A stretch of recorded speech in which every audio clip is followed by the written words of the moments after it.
Hey everybody! Well, today we are finishing up the building we call the lavanderia. And as you can see behind me, it's basically ready to go, except for the pool equipment, but that's going to come a little later. So we're making great progress, and this is really important because this is a big milestone we need before we can commit to an opening date. So today they're working on the concrete outside here, the walkway, but I've been working inside here and I'm going to show you how that all went. So let's check it out. We're Dooglass and Esperanza, and we decided to leave our lives in the US, sell almost everything we own, and move to Baja California Sur, where we decided to start a resort in the magical town of Loreto, Mexico. Please come with us to follow our journey and live before you die. I'm just doing the final check for leaks.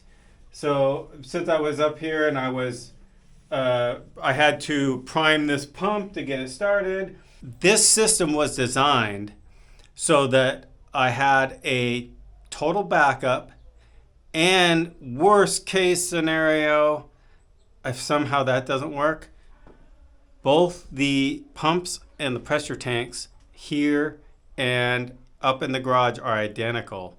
So if this was to break and I couldn't use the one up there, then I could always bring it down here and install it here. But I shouldn't ever need to do that because I've got a line coming from the pressurized system up at the trailer down here with a valve on it.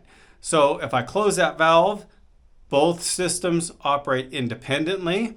If there's a failure down here at the villas, we don't want anybody to be out of water. All we have to do is turn the valve on and the system gets driven with pressurized water from up at our trailer as a backup.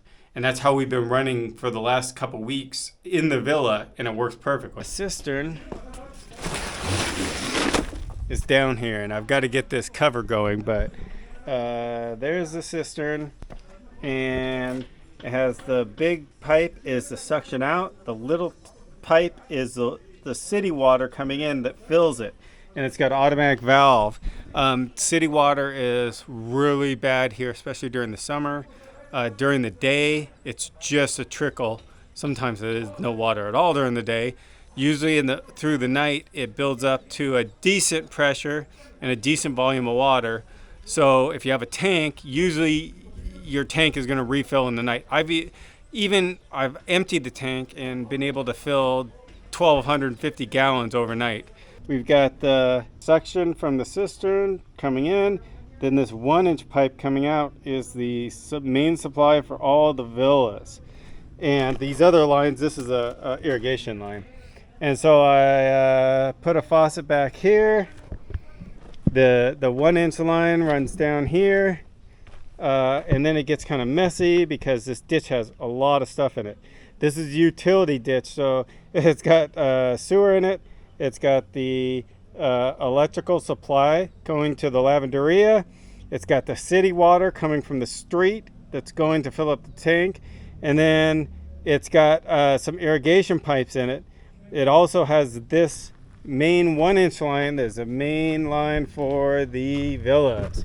All the plumbing on all the villas is outside of the villas. So you can kind of see here, this is for the shower. This is the drain. There's the 2 water supplies on that side.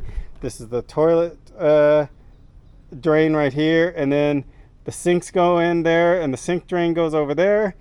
And so everything comes out to the outside. That's so if it needs to be worked on, hopefully you can work on it without disturbing anybody staying in the villa, because everything is outside of the villa. And these things have concrete slab foundations, so I don't want to put any plumbing I don't have to in a concrete slab foundation anyways, because it's just so hard to break it up and work on the stuff. Now this is the water shutoff for villa number 2.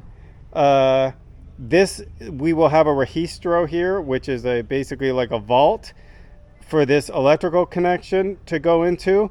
And then there's 2 4 more, I think, electrical. Yes, there's 4 more pipes down here for a possibility of 4 more villa electrical connections. So these are run all the way up to another registro I'll show you up there, and then they go up to the street to the meters. So we've got everything run here so that when we want to put in more villas, we're planning on putting 2 more on this side and 2 more over there. Everything we need is right here. The sewer is going to be right here. The water is right here. The power is right here. It's all set up so that when we go to build the rest of the villas, everything is back here. Nothing has to be disturbed in the villas. We can keep renting and not have to disturb anything. So this right here is that bypass that I showed you. So this line goes all the way up to our trailer, and that's going to get buried once we're all done, said and done. The water goes up to the water heater here. We have a instant on hot water heater, and it's made to be outside. Wanted it outside, so again, maintenance. You don't have to go inside the villa and disturb anybody to do work on this. I wanted to show you something that I've discovered since I've been down here in Mexico that I really like.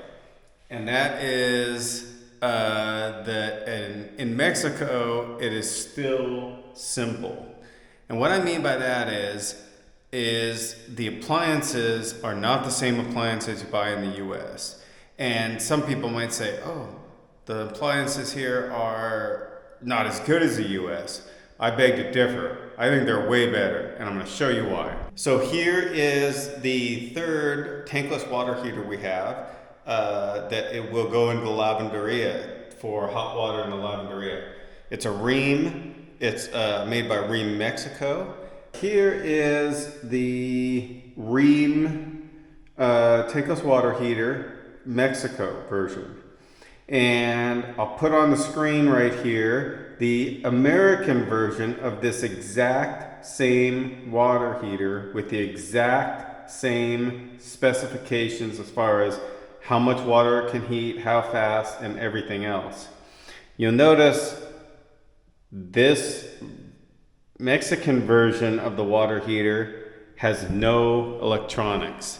In fact, the only thing it has is it had 2D batteries that it ran on, and it's got it does have electronics. It's got a little box here that was running on 3 volts that basically ran the igniters for the gas, the automatic gas igniters. So why is this better than the American version that I showed you? And the main reason is simplicity. Now, I was an electrical engineer and I designed electronics. I designed consumer electronics. I worked for Xerox, designing Xerox machines. And I also worked for Intel for many years. And there I designed servers that are the type that run the internet, that have to be very reliable, very high uptime. I designed supercomputers, AI appliances. I've also worked for a medical device company and designed ventilators, which are the highest level of reliability that's required. The more complexity you add, the lifetime of the appliance shortens because there's more things to go wrong, and the reliability of the appliance also goes down because there's more things to go wrong.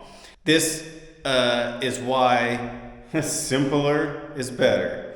And I know this from a fact also because I had 2 houses, the last 2 houses I had. One was 50 years old, one was 60 years old. They both had a gas forced air furnace, and both of those had the original gas furnace that was installed in the house when it was built. So I had a furnace that was 50 years old in the house. I lived in 13 years, and the furnace worked perfectly for 13 years with no problems. I then moved to San Diego and I had a 60-year-old furnace which worked for the entire time I was there until I replaced it because I won a contest for having the oldest furnace in San Diego. This unit cost 1/3 what the American version of this unit with the exact same specs cost. So I saved, the American unit I believe was almost $900. The Mexican version of this unit is, I think I paid about $265 each for these water heaters. So, the difference in cost is about $600 a unit. I just like to go with keep it simple. And the simpler it is, the less things to go wrong, and the better reliability, and the cost is going to even out to where this thing is going to end up being less expensive in the end run than using the US versions. I am probably halfway through wiring up the lavanderia, our laundry room, mechanical room here. And if you're interested in the whole process, I'm using the same method that I used when I wired up my shop. So if you go back about 10-15 videos, you'll find some videos of me putting in all of this conduit and the wiring and everything else. I'm basically doing it the same way. All the conduit and boxes on the outside of the walls. In the mechanical room, I've got the everything electrical done. Sprinkler controller is in, wired up. All the sprinklers are connected to the circuits and ready to go. I had the toilet put together. I had to get a new kit to put the tank to the toilet because that was all rotted out, that old stuff. So I got all new gaskets in there and all put together. I didn't install the toilet flange yet because the plumber needs to break into the wall to get to the pipes, and the toilet's gonna be right in front of it if I mount the toilet. So I'm gonna leave the toilet there. The plumber will probably mount the toilet, but if not, I will mount it. We've got a faucet. We're gonna have another big utility sink over there. This is a light for the outside here of the villa. I have a wire out there, but they have to do the final stucco coat in the next couple of days, and so I don't want to put this light up before they do the final stucco coat. One other thing I wanted to highlight in here. So I didn't know what to do for lighting up here. I couldn't find any of the LED strip lights like I used in the garage. Those I bought up in the US. They don't really have any down here, and they're really expensive anyways. I mean, they're usually like $80-90 for, one that puts out quite a bit of lumens, and I probably would need 2 of them here and 1 in the back room. So they had a much less expensive solution that works really good. This is really bright and a lot of light in here. So these are LED lights. They're 50 watts each. I think they put out 6,500 lumens. So that's a lot of light per light. And they screw into a regular socket for a regular light bulb. So in this configuration, I just put a regular, what you call a keyless porcelain socket up there, screw this 50 watt LED light bulb in there, and then this at night, even during the day, it lights it up in here. At night, this is lit up really well just by these 2 lights, and the back room has 1 too. Perfect. And the difference, instead of paying like $60 or $70 a light for a high output light, these lights I think were about $6 a piece. Porcelain sockets are $1.50. So this is about $8 a light. 3 lights under 25 bucks. Same amount of light as probably would have cost me $158 to $200 to do with strip lights. So once again, I found a Mexico solution that's way less expensive and way easier. And if this thing fails, I just unscrew it, go get another light bulb and screw it in. So it's a great solution. Really happy with it. We are getting closer and closer on the lavanderia, laundry room, in back of me. It was stuccoed yesterday, so that's the final outside coat. I think they're going to paint it probably on Monday, but stucco turned out pretty darn good. Looks pretty smooth. They still have to fill the joints in the lentil cornice piece up there, but then this will get painted. Today, Esperanza and I worked on this floor, so you can see, you saw before all the electrical. I put in the shelf over there that'll go over the laundry machines, and we were looking at different options for the floor in here. Originally, we're just going to leave it a concrete floor, but then it's going to be hard to clean and keep clean, and this is a laundry room, so laundry is going to get dropped on the floor from time to time. Want to be able to keep it clean, nice and tidy in here. And so we looked at tile. Even the cheapest tile installed, this is about 245 square feet. It was going to be about $1,000 installed for kind of the cheapest tile we could find. And we didn't really want to spend $1,000 on the floor in here in a utility building. So I went and got some epoxy paint, floor paint, and it's 2-part epoxy paint. It's similar to the surface people will put like in their garages. We are getting a little bit of this bubbling here, and I read on Sherwin-Williams site, because this is Sherwin-Williams epoxy paint that we used, and they said that this is caused by outgassing. I guess the concrete can get too much air in the mix. It was about $80 for the epoxy paint, 2-part, and a roller to put it on. Today I have been working on cabinets. I haven't been doing woodworking for quite a while, so I'm actually kind of excited because I like woodworking. And so behind me is my latest creation. I call it the Franken cabinet.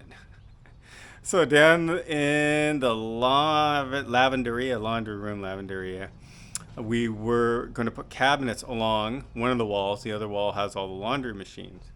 And so we wanted to put a lower cabinet and then a tall cabinet in between the windows. And then the other side is actually going to have a cabinet with a folding table on top of the cabinet as this top. So I had this big, huge cabinet that originally in the salvage kitchen, it was a double oven. Well, I think it was an oven and a microwave in here. So it had big openings with no doors on it. So it had these upper doors and it had that bottom shelf down there, but it didn't have the doors in the middle.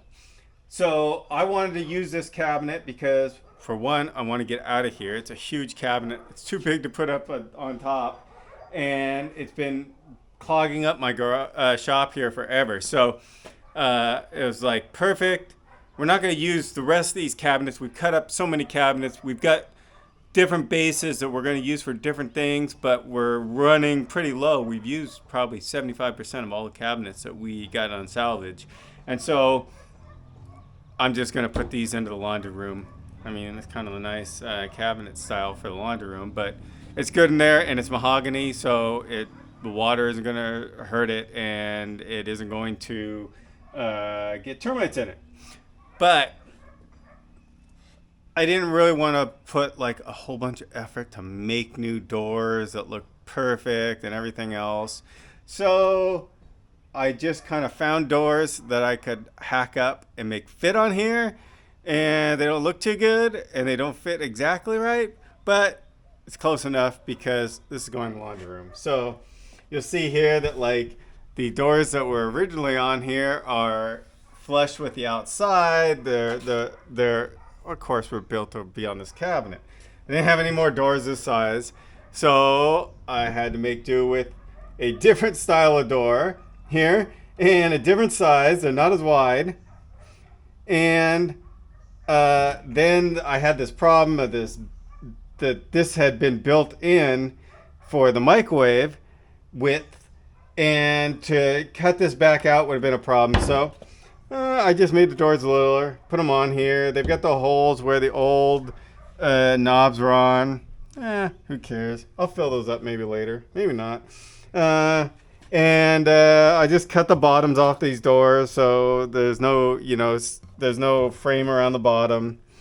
Same thing here. I found this piece here that was pretty close to the right size. It was just a full panel. Sliced it down the middle, put it on here. Again, it doesn't match up with these, doesn't match up with the original doors, but who cares? Slice it down the middle. I'm just gonna leave it because you know what? It all works. All the doors work. We can store linens and everything else in here. Of course, we're gonna clean it up and get all this sawdust and everything in here. And it even had a drawer in the bottom. So yeah, this will make a really nice storage cabinet. I think I'll put one more shelf in here and boom, stack linens in there, towels and sheets and everything else that we need. And we got doors, so it will keep it much cleaner. I have 2 more cabinet bases that I identified for the 2 other cabinets I'm going to put in the laundry room. One of them is this big long base right here, which will be 2 double doors, and I have the cabinet doors for it over there. I've got a whole stack of cabinet doors up here. And then the other one is this cabinet base right here, which I tried to get down this morning. And unfortunately, as I said before, my back is really pulled really bad. And I keep giving it a day or two, and then it feels a little bit better. So I think, oh, I can do all this stuff. So I got up there here this morning. I had to dig this cabinet out. It was buried in a whole bunch of stuff. And I'm leaning over the whole time because I'm going under these beams. And my back literally, I got this over, I was going to bring it down, and my back literally locked up. I mean, it was bad this morning. So bad that I actually came over here and sat in this chair for about a half an hour, just trying to kind of recover and let my back calm down. Well, made some progress here in the lavanderia. Well, first, I finally got my sink. So I have my sink, my faucet, ready to go. Our laundry machines are showing up tomorrow, supposed to. So a dishwasher, washer, and dryer will be here. And we're gonna leave a space for a second washer and second dryer. We're not gonna put those in right now because we don't need them in the beginning. So you can see here, there's a little bit of a mess over here because they're working on sealing up the roof. So we've got some stuff that came down. But you can see here, everything is in. We have the folding table over here with cabinets below it. We have our big Franken cabinet here in the middle, lots of storage. And then another bank of lower cabinets over here under the window. So, and I sealed this top this morning.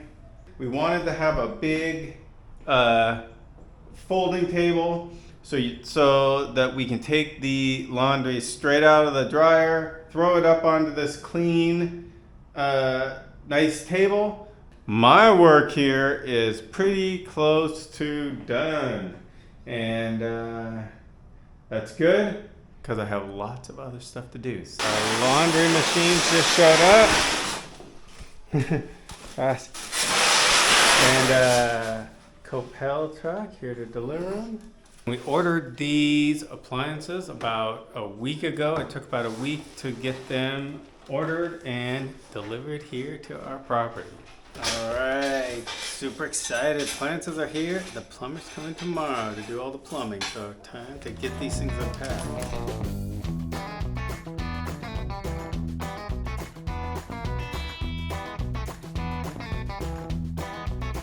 So the first thing you're going to notice is we have 3 appliances and there are 3 different finishes.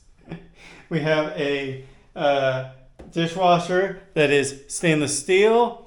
We have a washing machine that is gray, not stainless steel.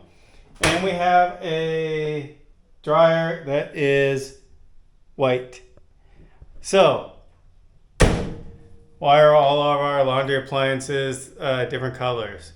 Well, because they were having the end of summer sale at Copel, and literally by buying this color combination, probably saved $400 total in the purchase. And that's a lot of money, and this is just a utility room for our resort, so it really doesn't matter what color the appliances are. I know a lot of my Mexican friends and viewers are going to say, why do you have a clothes dryer? Clothes dryers really aren't used in Mexico. And they're right, but I kind of think that this is one of these things where people have been hanging their clothes to dry for so long and they've never really investigated what a clothes dryer costs to run. Now, we are running on gas here. We have propane, and we have a propane clothes dryer because propane is more efficient for drying clothes than electricity. Electricity can get very expensive here in Mexico if you use a lot of it. They're on a tiered system. If you can stay in the lower tiers, you actually pay a pretty decent rate for electricity. If you get into the excessivo tiers or the excessive use tier, you pay a lot for electricity, and then it would cost a lot with an electric clothes dryer to dry clothes. We are using a gas for our water heating and for our clothes drying, and specifically because we're trying to keep that electric bill down, and we're also using gas for all the cooktops. So people are still going to say, oh, it costs so much to use a clothes dryer, why don't you just hang the clothes to dry? Well, in this type of a situation where we're running a resort, we may have to flip rooms in 2 hours. And hanging clothes to dry is not fast. Here you have to definitely worry about dust because there's little dust clouds and dust storms that come by at random times, and your laundry's all hanging out and wet, and now it's all dusty and dirty. And the other thing is I don't like the way a lot of stuff gets crinkly and, kind of stiff when you hang it out to dry. So I knew this question was going to come up. So I actually went and got all the specs for this dryer. I did the calculations. I did the calculations of the cost of propane, how much propane it uses per load, actually per hour running, and calculate everything out. Now, keep in mind, we have the highest propane cost in Mexico here in Baja California Sur, and Loreto and Mulegé have the highest propane costs of any cities in the country of Mexico, according to all the data that I saw. And these calculations are done off that price, which I don't remember all the calculations, but I think it's like $2.80 a gallon for propane down here, in gallons, comparing to the US. This dryer will cost about 35 cents an hour to run in propane, and a very minuscule amount in electricity because electricity just spins a drum and runs the electronics. So it might cost 37 or 38 cents an hour to run this dryer.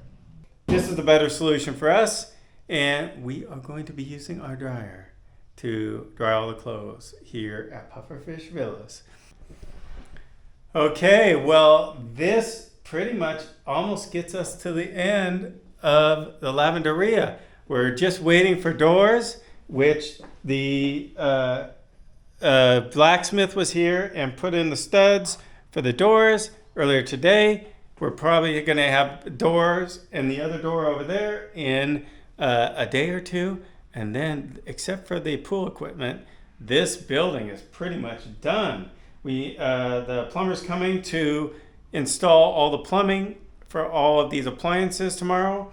And yeah, so I think we can mark this one off the done list. And this is a huge milestone for Pufferfish Villas because this is one thing we had to get done before we could think about opening. We had to get this building completed, everything done inside. And so we're really close. Thanks again for watching, and never forget to live before you die.